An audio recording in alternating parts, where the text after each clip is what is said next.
ground to provide us with enough power and force, and then ability to land properly to then continue to power us forward, right? And so when we are landing with one foot on the ground, and this is what I spoke to Kat 5 seconds in the... Changed my life. Yeah, in the waiting room there once, was there's lots of people when they're running have these ridiculous sized stride lengths, right? And they're running with their foot right out in front of them when it's swinging through, and they're landing with their foot out in front, because there's a misconception that for us to run faster, we need to increase that stride length, right?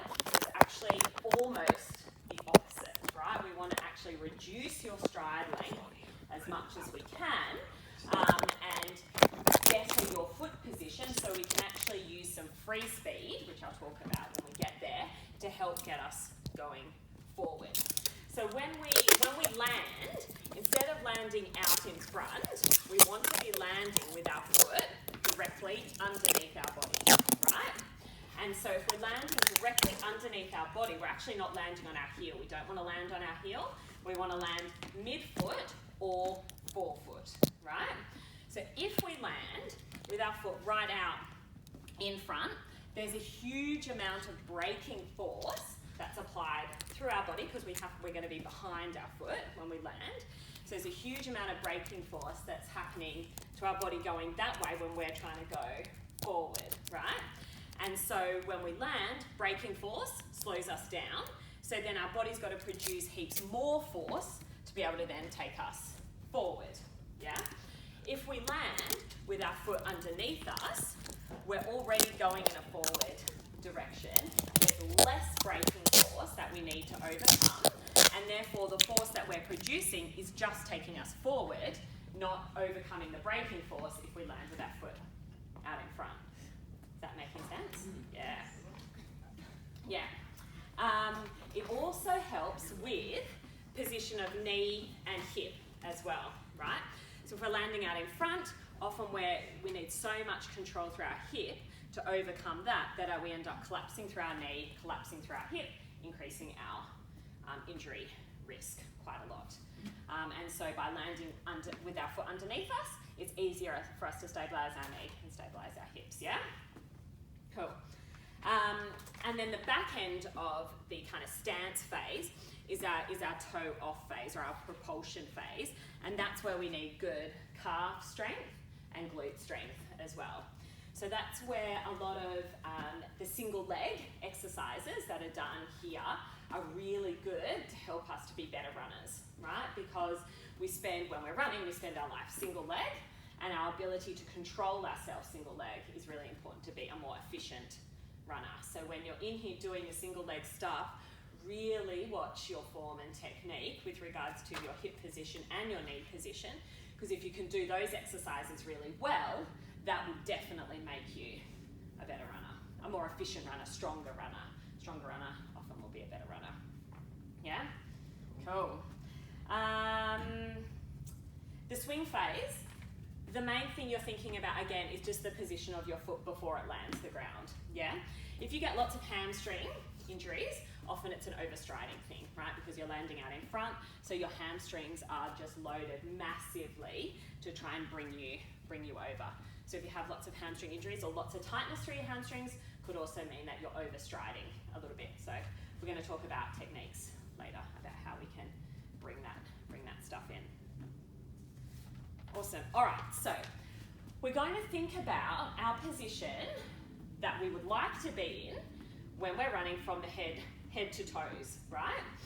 So if we think head, you're probably thinking, gosh, there's not a lot that we can be thinking about with our head, but it's actually really important about where we're gazing, where our eyes are, can actually set ourselves up, rest of our body, right?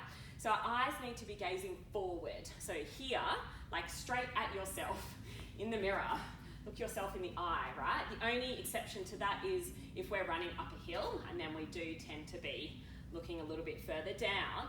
But if you're running outside and whatnot as well, you want to be looking forward. You don't want to be looking down towards the ground, unless you're on the trails, and then you probably do have to look down on the ground. But if you look down more, you're going to end up bending from your hips often, and sinking into your hips is going to give you a really sloppy kind of running style. So gaze forward. Shoulders, actually really important as well. It helps, so we don't want to be running with our shoulders up around our ears, yeah? And you see people all the time like this, as if their force is coming from their shoulders. So we want shoulders relaxed and wide. Like think about the exercises that you do here with all of your kind of shoulder scapular stuff, relaxed and wide. If our shoulders are tight and up around here, we end up actually restricting the amount of rotation that we can get through our trunk, right? So it will block your upper body, and that reduces the amount of force that we can then produce, right? So relax through your shoulders, and it uses energy. So if your shoulders are up around here, we're using energy to hold our shoulders up around here that we're not able to use to run, yeah? So shoulders away and loose, loosey-goosey. Arm swing, again, really important. It's all really important, right? So arm swing. You don't want to have your arms out like chicken wings, right? We don't want them crossing the midline when we run, yeah? They cross the midline, we then get too much rotation, right? So we've gone from not enough rotation with our shoulders around our ears to if our elbows are out and we're running like this, we're going to get too much rotation. We have to counter that. Again, uses too much energy to counter that force, and the energy is not being used to propel you forward, yeah? So here we're kind of looking at saving energy, right? So that then we get lower limb stuff, that's when we can start to produce more energy, yeah? I mean, you want to be loose. When you're using your arms, we use our arms because it helps to set our cadence with our legs, but we shouldn't be actually forcefully using our arms until we get to like an all-out pace, and that's when you want to drive with your arms. When you're base pace or push, you just want to have your arms kind of loose and let them just hang and move with you. It's not until you get to your max pace that's when you're going to drive with your arms, right? And if you drive with your arms, it can help to quicken your stride and make your all-out pace faster, which is nice as well. So that will definitely come in, but otherwise, nice and loose. Head, shoulders, knees, no. Trunk. Let's talk trunk. So if we're trying not to stride out and land out in front, we need to think about if our body's all the way back here in this position, right? We actually want our body to be the opposite position, yeah? So you want to be leaning your entire body forward, yeah?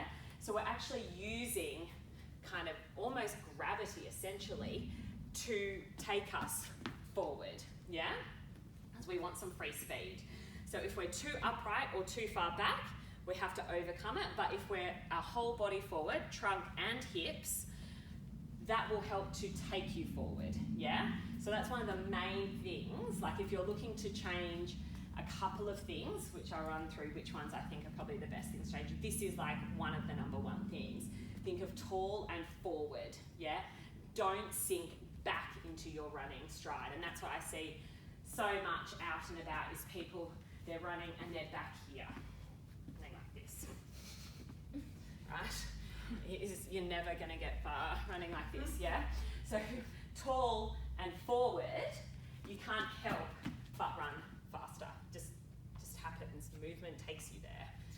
Free speed. So that's definitely asterisk kind of sign, tall and forward. And that's your hips as well. So we don't just want to be forward from your trunk, because then you're going to end up sinking back through your hips, yeah? You want to be forward whole body, yeah? And then, like I mentioned before, with your knees, if you're already forward and you're going to land, it's going to be easier to stabilize, but we still have to think about the position of your knees when you land, yeah? And this is definitely an injury risk kind of hot spot, is that if you're landing and you're rolling in, your ability to produce force going forward reduces, but your risk of injury significantly increases. And that's any injury lower limb-wise, hip, tendon, ITB, patella tendon, Achilles tendon, It's just where your body chooses to break down, basically. Yeah, so if you really want to make sure you're reducing your injury risk, really focus on making sure that you're not rolling in through your knees. Yeah, and then from your feet, we do want to think about pushing ourselves forward. We've already hopefully got everyone landing mid-foot and then pushing off. It's a matter of now making sure we get that push off and using our calves to do that, yeah?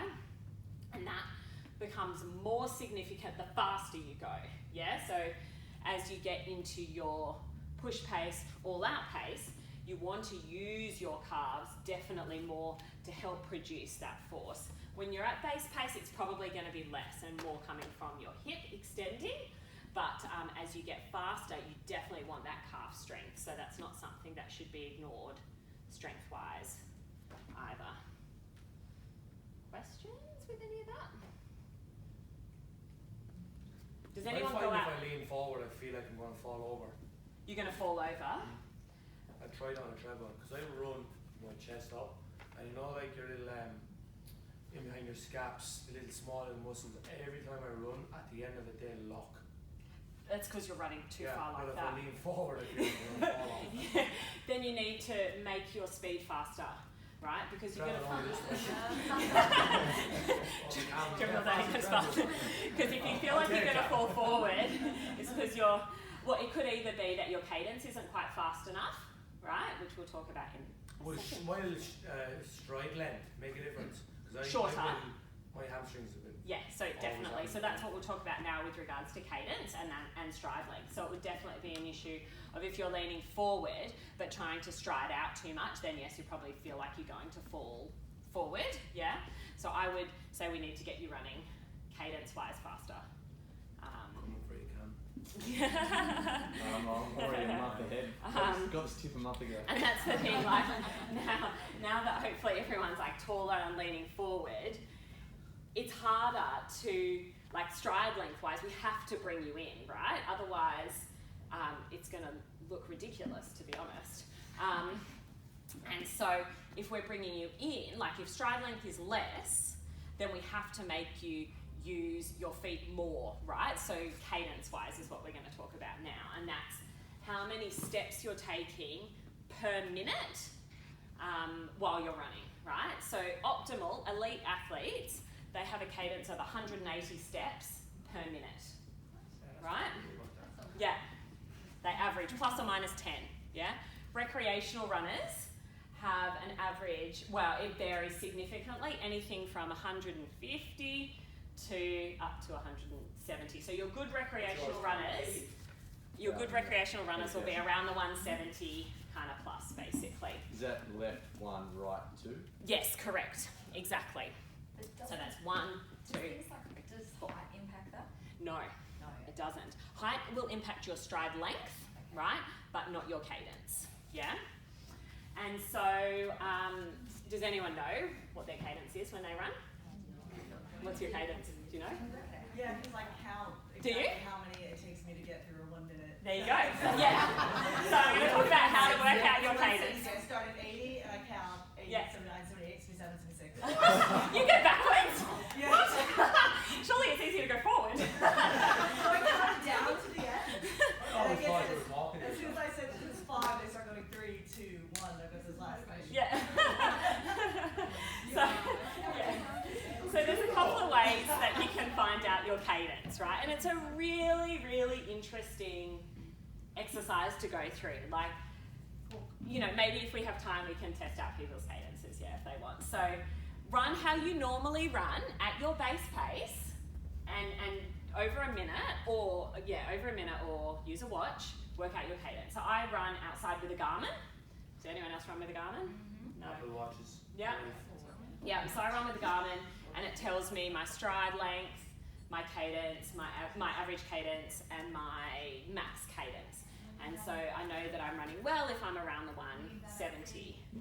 Yeah? The Garmin does that? The Garmin, yeah, they're so good. You get so much stats off Garmin. So I actually tested on Monday The Apple Watch. I'm in here with an Apple Watch, but I just have it on workout mode. But while I was in here on Monday night, I had it on indoor run mode. And it does tell you your cadence. Does it? Yeah, it does. 174, that's what Yeah.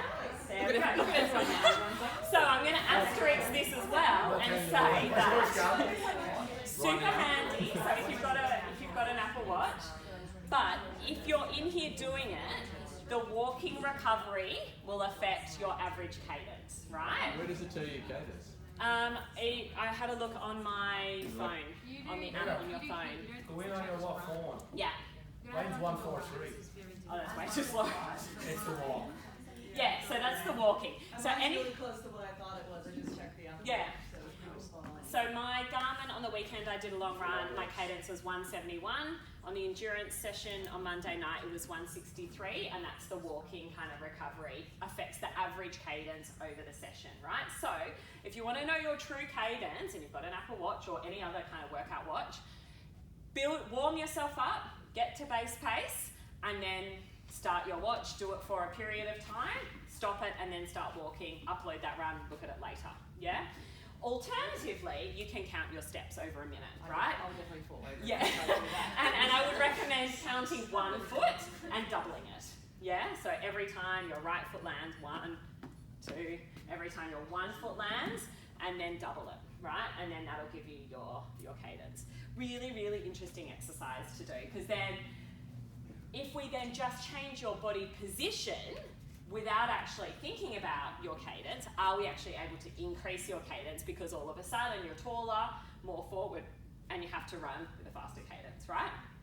So, so fast cadence is key. Like, and if you think of all those elite athletes with like 180 on average, like that's super quick. And so if they're doing it, then we should be doing it as well, right? So how do you increase your cadence apart from your position? So I would change your body position first. Get you taller, forward, landing underneath, yeah? And then think about how quickly you're running. You can run with a metronome if you want and set it to whatever beat or whatever, yeah?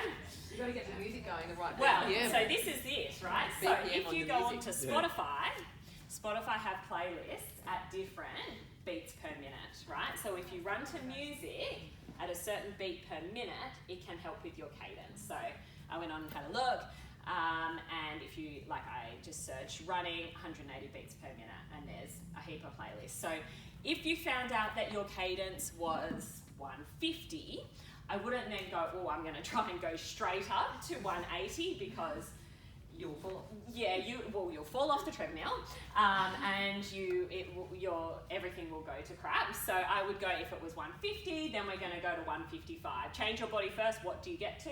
Then go to 155 or 160. Be there for a while, a couple of weeks probably. Get your muscles used to what it's like to run with that faster cadence, and then try and go again a little bit faster and a little bit faster until you work out what that sweet spot is for you. I think my sweet spot's probably about 170, and if I go too much faster, then I probably will lose my form a little bit too much. But work out what that sweet spot is, closer to 160, 170.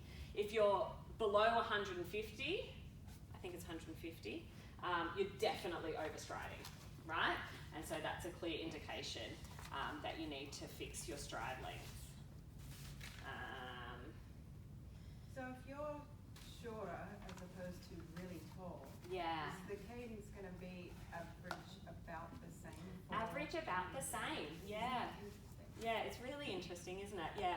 And even, there's not even a formula that says that, this height should equal this stride length at all. It's more, just about efficiency with regards to how that cadence is going. So there's no definitive data apart from that we want that higher cadence, whether you're a tall athlete or a shorter. So everyone has to be quick. And in fact, sometimes the longer athletes almost end up overstriding more, right? Because they've got more length to overstride with, and often it's the short athletes that already have that quick cadence, right? Because they're they're shorter and it's the only way they can get speed. So often it's the taller people that we've actually got to say, no, rein it in and run quicker with regards to your cadence, as opposed to thinking that, oh, I've got all this height that I'm going to use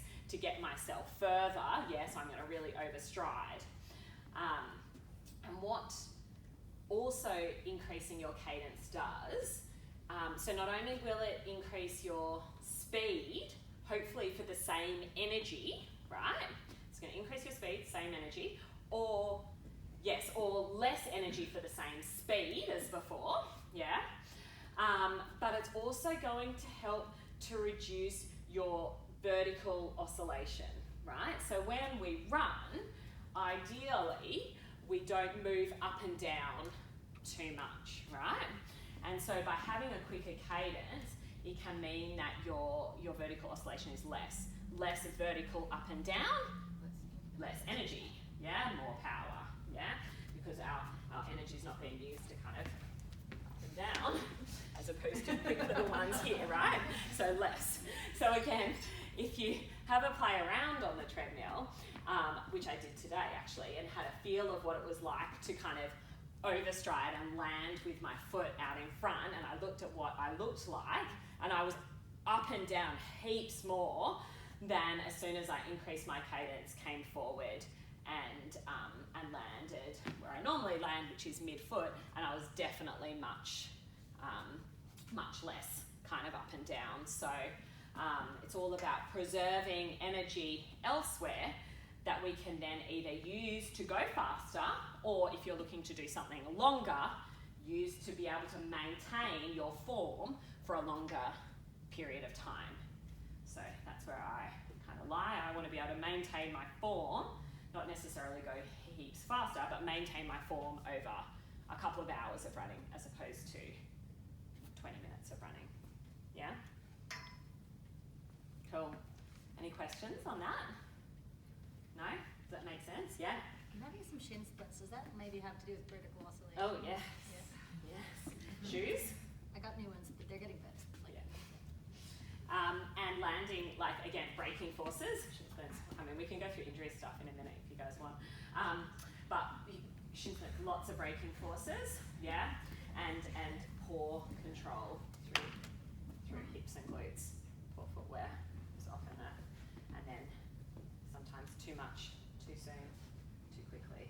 So rein it in, less incline. But yes, can definitely be that bounding. Yeah, so if you can reduce the bounding, yeah, can definitely contribute. All right. Is that helpful? Yeah? Where are we at? Everyone will be in the class tomorrow. 1, 2, 3, 4, 5, 6. No one please fall off a treadmill while you're counting. Oh my god. So, yeah, exactly. And actually I was thinking, while I was walking here from the practice, I was thinking, is there a way that you could do it in a session, right? So if you're in a base part, and one of the coaches says, 1 minute to go until you do whatever, push, start counting your steps and see kind of where you are. Pardon? Doing it shallow. You have a 300 cadence. Yeah. This time was good though. Yeah, so. A long minute. All right, does he have long Yeah, minutes? he's got Does long he? minutes, All yeah. right. Yeah, you're going to have to trust that the trainer's going to be bang on their minute, right? Otherwise you could be, who knows. Oh dear, okay. Do people run outside as well as inside? Yes? Excellent, cool. Yeah. So there is obviously a difference between running treadmill running and running outside, yeah? And it's important if you're going to do any running events that you do some of your runs outside, yeah? There's a couple of reasons for that. So one, with a treadmill, obviously the belt takes your foot behind you, yeah?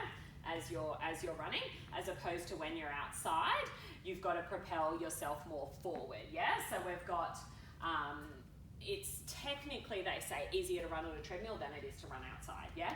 But the guys here obviously counter that a little bit by having us on 1%, yeah? But there's also no wind resistance, obviously inside, well sometimes, but no wind stopping, headwind or anything like that, right? Also, when we're running on a treadmill, it's a really controlled environment, right? So you can kind of almost phase out a little bit with regards to your surroundings.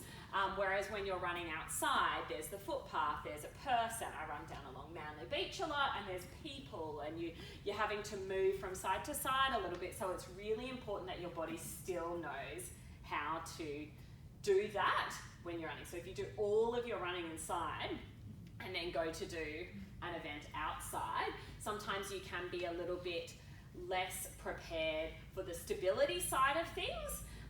So I would definitely recommend doing some of your runs.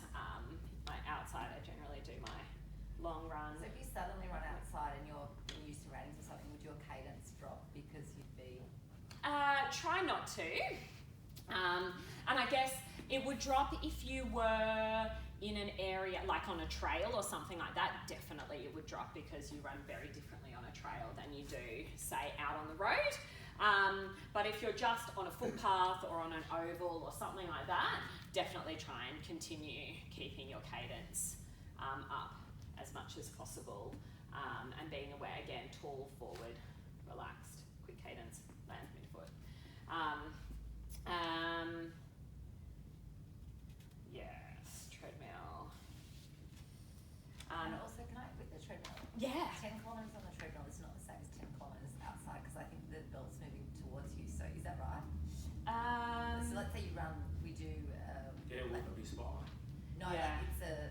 The like, distance if wise? the treadmill tells you 5 kilometres. Yeah. I feel like it's 5 kilometres outside is longer or more effort. Yeah, it's more effort, definitely more effort, yeah, because it's harder to run outside, yeah, so absolutely more effort, and it depends on the calibration and whatnot of the treadmills, and there's a difference, very much so, it just gives you a guide on a treadmill, right, and so if you run here and you're like, gosh, I can run my 5 kilometres here in a 25-minute session, but then I go and run on a different treadmill and it's completely different. That's just because of the different treadmills, right? So generally here will be the same here, but could easily be different outside.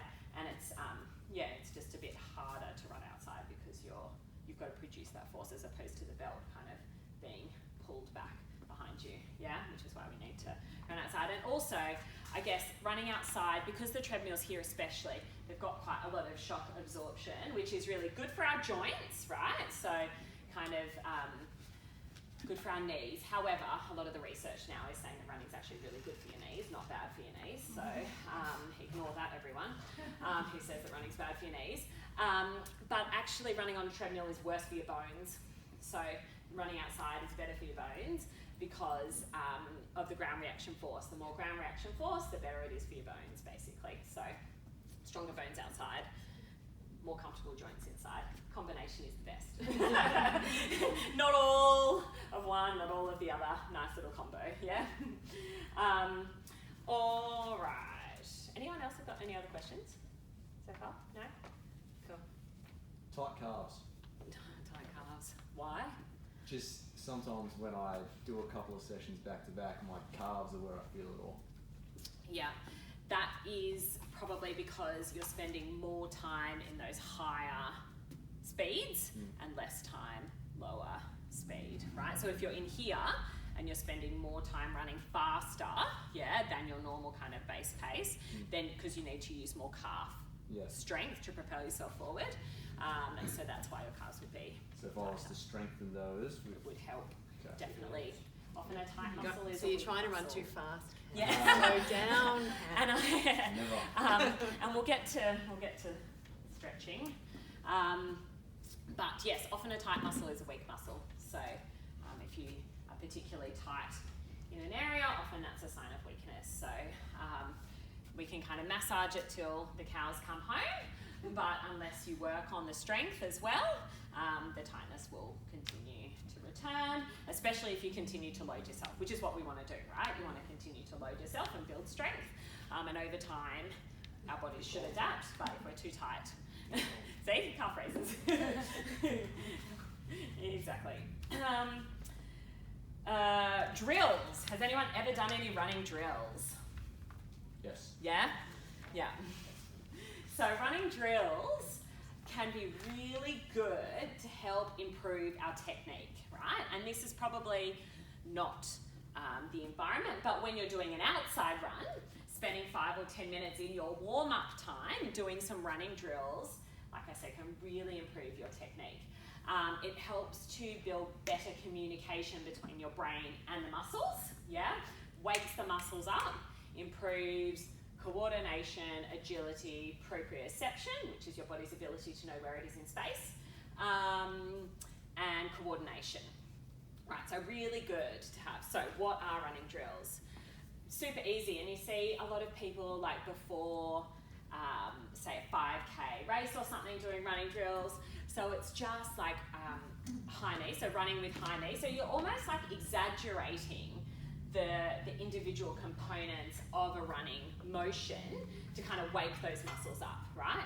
So you would spend, like, pick a park or something like that to start with. You only need 20 metres or 50 metres high knee, so running up and down, like super high knees, really working on that knee lift, especially if you're going to do a long run and don't want to end up super shuffly. So we want fast cadence, but we don't want to have our feet shuffling, yeah? So high knees, butt kicks as well.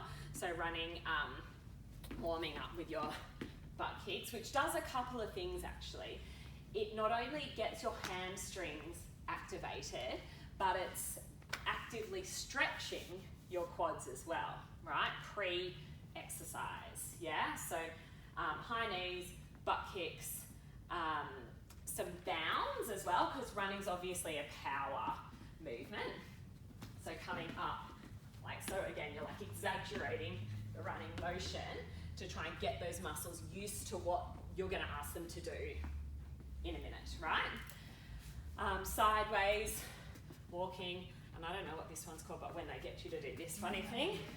So that's working on kind of quick feet and coordination as well, yeah? So 5 or 10 minutes of doing some running drills before a run outside can really help to wake those muscles up, and then when you start running, you're like, okay, I'm nice and warm, I can focus on my quick cadence and leaning forward, yeah? Rather than starting a run and being like, oh my God, I'm so tired today.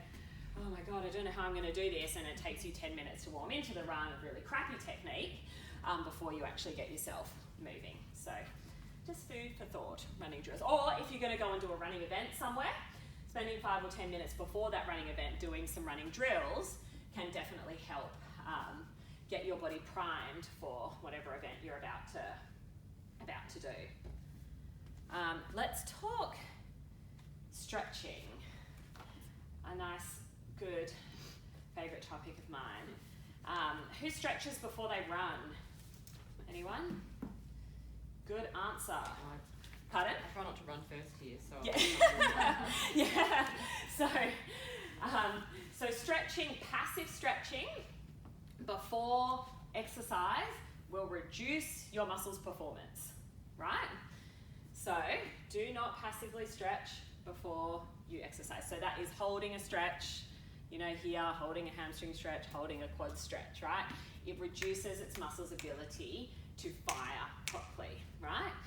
Actively warming the muscle up is the way to go. So a dynamic stretch. So, you know, some like hip swings where you're dynamically holding on to something, obviously, don't hurt yourself, where you're dynamically moving a muscle towards its end of range and then coming out of it will increase your muscle's performance pre-activity, but a passive stretch will reduce it, yeah? So, but that doesn't mean that stretching's a bad thing. Stretching's just a bad thing just pre-exercise. Having a regular stretching program within your week is a good thing to maintain muscle length, yeah? So that's not pre-exercise, that's spending 10 or 15 minutes doing some leg stretches, some arm stretches, some back stretches a couple of times a week can increase your flexibility and reduce your injury risk, especially if you have a couple of sessions in a row 3 or 4 days in a row, then at the end of one of those days, you're definitely going to need to spend some time stretching and really looking after your body so that you don't end up super tight. If you end up super tight, it's going to affect your form, increase your risk of injury, yeah? But don't stretch pre-exercise. And so I often can see some people trying to build their pace too quickly, like on the treadmill. They kind of get on the treadmill and they go from a walk, bang, straight up to their proper base pace, right? And so then you might see someone stopping and trying to stretch something because it's feeling really tight, right? So it's better to take your time to build yourself up to that point, because if that person's then stretching that muscle, it's going to reduce that performance, and that's going to increase their risk of injury. So spend a little bit of time warming yourself up to your base before you get to that point, rather than go walking straight to your full base. So I spend the first 3 or 4 minutes of the session building up every 30 seconds, going up half a K, basically starting at whatever I start at 10 or something like that, and then build up to my base before I get there, right? And so then when I get to base, I'm pretty warm by that stage, and so my muscles are warm and my legs are ready, and hopefully I'm reducing my risk of injury. Not injured so far, touch wood, that's good. And then I guess the only thing I was going to say was kind of a little bit on strength training for runners, and pretty much all of it's covered in the strength training that we do here. We need good lower limb strength, right? Good single leg strength, really, really important. Good core strength, because again, a lot of our power comes from our core as well. So if we're strong through our core, then we can hold our position better for longer, increase your efficiency, increase your speed, reduce your risk of injury. Yeah, so core exercises are really important, and technique while you're doing your core exercises, your lower limb exercises, and especially your single leg exercises. You know, hips level, look at yourself in the mirror. Don't let yourself drop down through your hip, and it's better to move through a smaller, if you're doing single leg squats, for example, it's better to move through a smaller range of motion and get it done properly, rather than trying to go down much further and ending up losing control, and then the exercise becomes fairly ineffective. Cool, good. Benefits of starting the session doing rower and floor. I'm a big fan, but you see people fighting for those treadmills.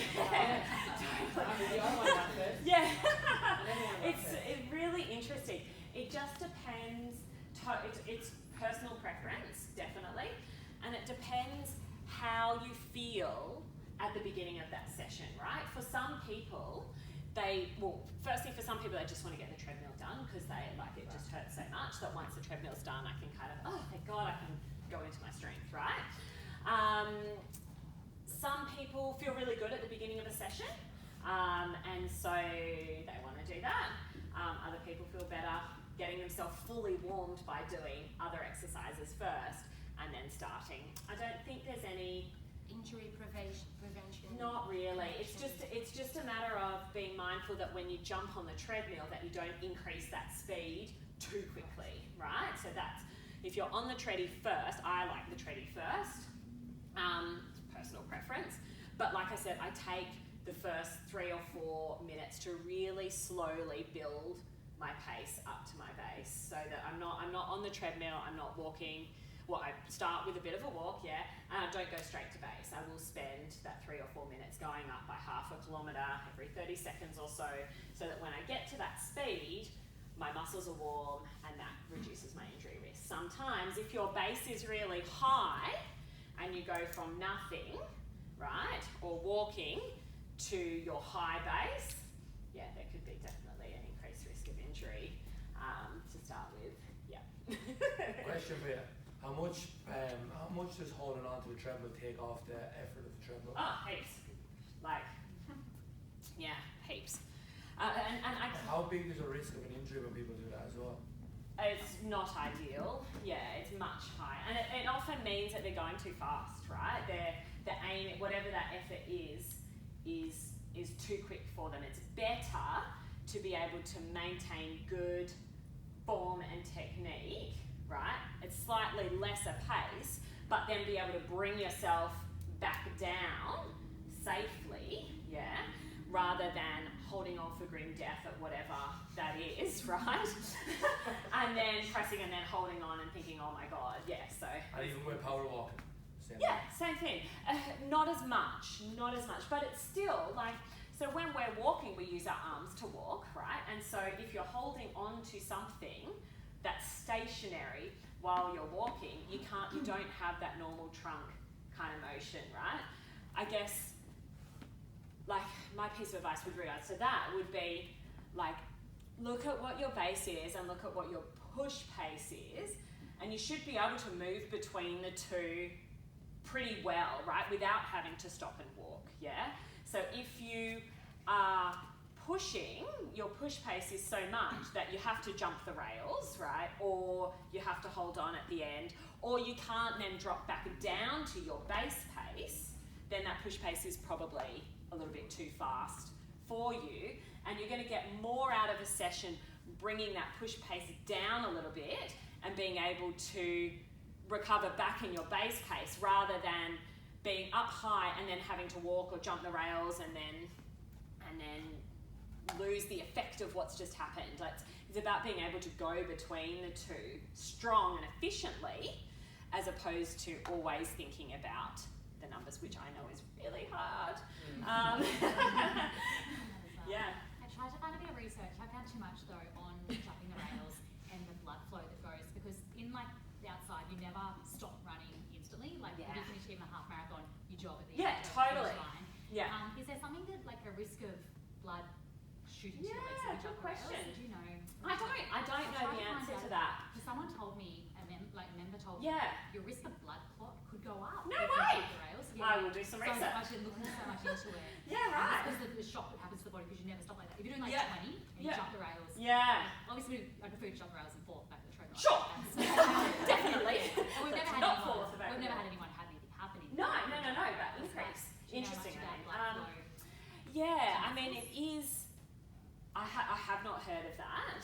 And we do have an increase, like when we run, right, we have an increased blood flow to our extremities. The blood to our organs gets less, and the blood to our extremities gets more, right? And potentially the shock of then just bang like 20 to nothing, there could be a risk of something. Makes sense. If Let there me is. where have you been researching? Have you just on Google? Pardon? Where have you been I was looking researching? at Google. Yeah, I wonder if I But can like, look on one of I those don't really know, like, I'm databases. just like suddenly stopping, like, there's Yeah. no jumping the rails. Yeah. Yeah. I'm like, oh, what's my report on that? Yeah. Yeah, that's right. Yeah. Like, I was thinking how I do love to jump the rails at the end of 20. But when you say never stop like that, I think you do when, like, I used to be a gymnast as a kid. It was like sprint, sprint, sprint, sprint, jump, and then do your thing. Sprint, sprint, twist, and or sprint and jump into a pool. But some activities are like all about a sprint to get enough power to do some kind of propulsion one. So those are. True. It's true. I wouldn't have thought they. I never heard anything about Backflip off 20. Yeah. Total switch of topic, but Go for when it. you're doing a long endurance run, Yeah. would you advise someone to try and stick to just one Pace. base pace all the way along, or do you think it's better to sort of Good question. go up and down, Yeah. a bit like we do? Yeah, really, really good question. It depends what you want to get out of the session and how serious of a runner are It comes you. down to your competitiveness, doesn't it? Pardon? It comes down to how competitive you are. Yeah, absolutely. And it depends. It depends on a couple. If you're outside, if you're doing Yeah. an event outside, Yeah. say for example the half Half marathon. Yeah. would you try and stick to just one base pace, or would you Go try up and down. You can do both, right? So there's definite advantage to getting super efficient at your race pace, right? Whatever that race pace is going to be, yeah? So say you're going to run 5 minute, or that your goal is to run 5-minute Ks for your event. If that is a pace that is going to challenge you more, then I would change my intensity with my long runs, right? If it's a pace that you run at all the time, then you can just look at running at that pace and becoming super efficient at that pace, right? But if it's a pace where you're going. So say you normally run the half marathon in 5-minute Ks, but you want to run it in 4:30, but 4:30 is quite a push for you. Long run wise, I would have some of my long runs at my normal kind of 5-minute Ks or whatever that is, but you're going to need some of your long runs to have some intensity at that base pace, right? At that 4-minute 30 pace. But you probably don't want to spend the whole time there because it's a challenging pace for you. So I would have some of them changing and some of them if the you same. were trying to stick to like a pace for a race though, how would you then be saying that you stick to it even when you're going up hills and on flat? Because some of those hills No. So it depends how challenging the pace is for you, right? So if for a marathon, because you're at a lower pace anyway, and depending on what type of hills we're talking, like the Sydney Marathon, there are some hills, but there's no like massive climbing hills, right? So you'd want to be keeping your pace the same. If you're doing the half marathon, because you're going to be running much faster on the flat, probably when you get to the hills, you're not going to be able to maintain that pace. So the shorter the race, the harder the pace is going to be able to maintain in a hillier section as opposed to a long race, because you're already going to be running slower, sorry. But even when you're running up hills, you still want that really quick cadence, and that's where you are going to look down a little bit more and really use your arms to kind of drive yourself up the hill. So you think it's worth using that extra energy to get up those hills faster? Or Depends what type of a runner you are, right? so if you're a really proficient runner, right, and you've done a couple of those events in the past and you're going for a new time, absolutely, I think it's worth pushing up those hills. If this is your first time doing a distance, then it's probably not worth doing that unless you are already a very good runner and you run 10K in 45 minutes and now you're going to go to half marathon, you can probably push, but if you're just looking to get through the event, then pushing up hills is a very short-term strategy. And on those outdoor runs, I haven't done one for ages, but I remember that, like, say for the Sydney Halves or the SMH one, they'll always have like online training programs for people and stuff. Yeah. And I don't think I've ever followed them, which is probably the problem. But I don't think that they have. If I remember correctly, like let's say it's the half, so it's about 21.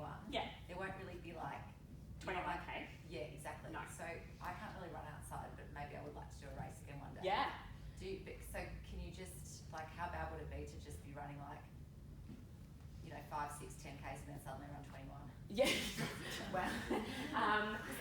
How many long runs do you need to do? It's not that many though, is it? Like you have and look, it depends how you want to get through the race, right? So, and what else are you doing training wise? Yeah. So for me, I do like 2 sessions in here a week, and I do 1 long run a week as part of my kind of run program. So I do triathlon, so I swim and bike as well, so I have to mix it up.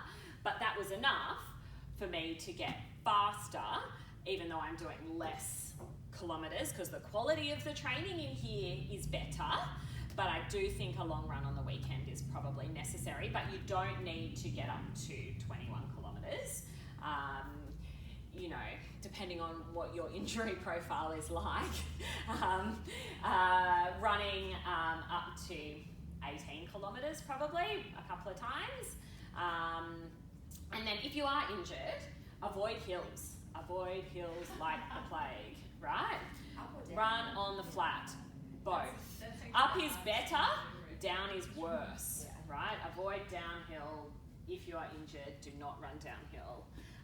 Run on the flat and just slow your speed up a little bit. It's better. We're in Sydney, it's a flat. Yeah.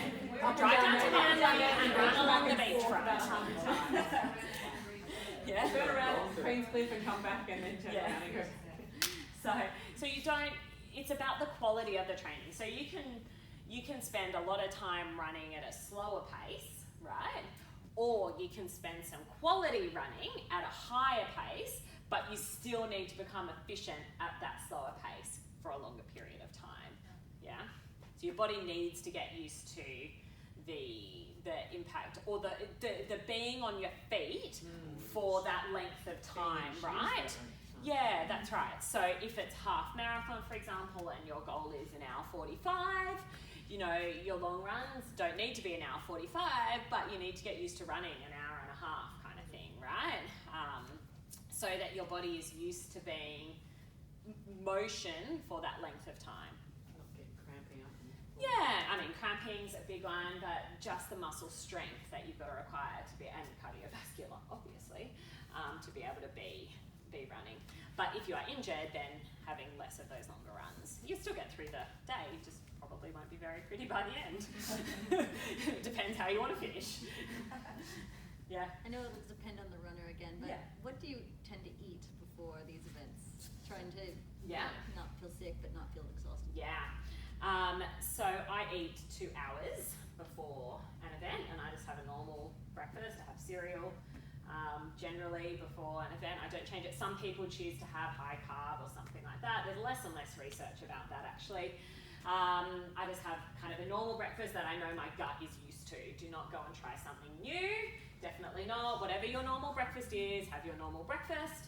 And then I'll have an energy gel 15-20 minutes before an event starts. Or banana. Exactly, or a banana. Perfect. Yeah. I don't want anything solid in my stomach, so I would go liquid over banana. But lots of people have bananas beforehand, and if they're it's not super. used to gels. If they're not used to gels, yes, train with gels. If you're going to race with gels, train with gels. Train with the gels you're going to race with. Really important. Otherwise, you will have some serious gut issues, and that is not fun. With water, very much so. Yeah, especially if it's got caffeine in it. Not a good combination. But yes, if you are doing longer runs, like nutrition is really important.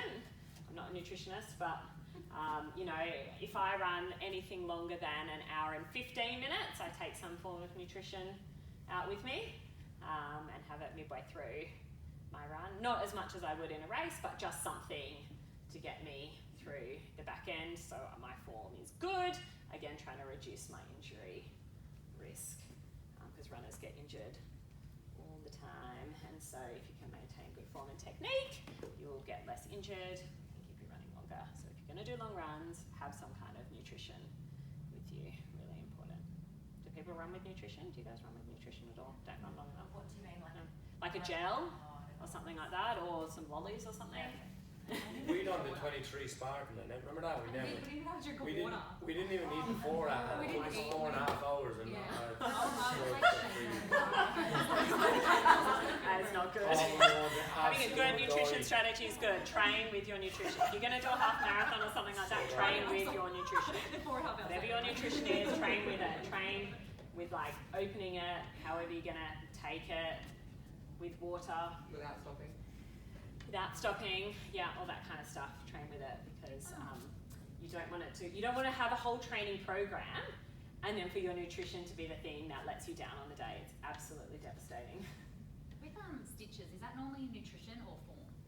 Well, I know there's not lots, like there's lots of theory and research on stitches. That's exactly right. It's a muscle cramp, right? Yeah. So a little bit of form and some nutrition, hydration often, right? So if you're dehydrated, and that's why a lot of people cramp is because of dehydration and a salt imbalance normally. And so often it's a dehydration nutrition issue, and then sometimes it's they're not breathing properly. Yeah. And so if I ever get a stitch, it is about just try to bring yourself up. It can be a sign that you're running down here, right, or over to one side. So do try and almost do the opposite. So the stitch wants to bring you down. You almost want to go the opposite. And yeah, exactly, and almost lengthen it out and try and take some deep breaths and try to get that muscle to let go, basically. Like if you get a cramp in the middle of the night or something, you need to stretch it out. It's kind of the same. Yeah, if you are in a session here, obviously it's not like a big competitive race or No. anything like that. You're better off to stop and Yes, walk absolutely. and breathe, try and run through. No, I would stop, I would walk, I would stretch out, take some deep breaths, yeah, and then drop your pace and then start running again. It's difficult to get rid of a stitch if you're running at a high pace. You've often got to drop your pace. It can be a sign that you're going a bit too hard as well. Yeah? Yeah. Ask for a friend. We do get that when we done the drive. I get that before Two the of us drive got because I at get the exact nerves. same time on the treadmill. Just tensed. Just the nerves going into it. Yeah, and it'll make you have really bad. Well, when we finished her, my abs were locked. Yeah, For like exactly. 6 hours after, because I just tensed to try and forget about it. Yeah. I didn't want him to catch me. Then I beat you. Nah, That's you it. Definitely. Wait till I try this fucking cadence. Oh my god. Yeah. We should sell tickets. Can we just wait? We need to go to boxing ring and boxing ring. Yeah. Sort it out. Cool. Any other questions? I have a question, it's Yeah. sort of left field. I Cool. choose to do power walking in here. Yeah. So I don't know if the techniques are the same because it's, heel So, to toe. Yeah, you will land more heel out in front. You have to when you walk. You can't walk. That would be really weird. But other principles are the same. You still want to be really tall, yeah, and you still want to have a slight lean forward from your whole body because you can still power walk in that position, right? As opposed to walking. Especially those power walkers Back. on an incline for Yeah. most of the session. Exactly. So if you are on the incline, and for you, like when I'm talking gaze, you are going to be a bit further down because you are powering up, and you'll be using your arms more than people who are running base or push, basically, I can because never see myself you've got in to. the mirror. No. I'm always Yeah. late. And so because you really have to use your arms to power yourself up, and it's much better for you to use your arms to power rather than to hold yourself on. But still think up and tall, really important, rather than really sinking into your kind of power walk. And so sometimes, like right at the end of the session, if it's an all-out, I'll choose to instead do Like a run. jog? Yeah, cool. Yeah, Rock but I cannot imagine putting myself at 20. I would literally go. Yeah. So my run, I think, is like 9 or 10, and that is huge. Like Yeah, but that's everyone to their own. It shouldn't be about what the person's doing necessarily around you. If that is like your all out, then fantastic. You've gone from the power walk to an actual run. That's amazing. And then just have a play around with your position. You may find that you may be able to go just a slightly little bit faster because of that better position, especially if you've been power walking, right? Your body's used to kind of a power walking motion. To then get you running is quite different kind of motion because it's more power, right? And so by getting your body in a better position, you might find that it you get a almost little feels bit like faster. I'm running downhill. Yeah, it would feel because you've been uphill like this for ages, right? So I'm sure it does feel like you're running downhill. Easy. Yeah. When you're running downhill, speaking of downhill, at a race, when Yeah. we don't do it here, Yeah. different techniques. You have to heel strike when you're running down a hill, right? Because, well, actually, you don't have to. A steep hill, you're going to have to heel strike. An average hill, you won't necessarily heel strike. You should be able to mid-foot strike. You won't be able to forefoot strike. You are going to have to lean back slightly when you're running down a hill, unless you are sprinting down a short hill that's not using gravity, yeah? So, like when you were down at Husky the other week. So there's a couple of little undulations. You can sprint down those and kind of keep leaning forward. But if you're going to go and run the hills of Mossman, you need to be mindful of not leaning too far forward. You're going to need to pull yourself back a little. Stride length. You still want to be quick. Yeah, definitely. So you don't Less try to breaking do longer foot. strides. No. Downhill. Less, because longer is just going to be so much more braking that your body's going to have. Yeah, so much more impact. When you do yeah? races, you hear people coming behind you when you're running that hill. Oh my god. Yeah, right. Yeah, exactly. It's like, oh my god. Get away from me, do not fall on me. Totally. Especially the big guys. Oh my god.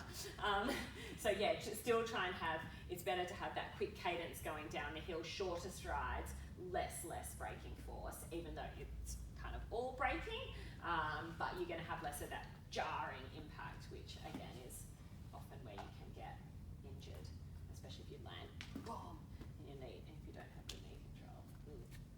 Is midfoot versus toe just a It's just personal thing? yeah, really? exactly. Sprinting, you'll be up on your toes. Yeah, definitely. Midfoot, it just depends where you are, how strong you are, basically. I've been trying to run more on my toes than I would normally, because I know that I should be doing that more, but I find like that does hurt my calves. It will. It'll load your calves heaps, right? So I would go more midfoot, underneath you. You'll have less load through your calves. Yeah. Cool. Good day. Thank you. Pleasure. Hopefully that was helpful. Very helpful.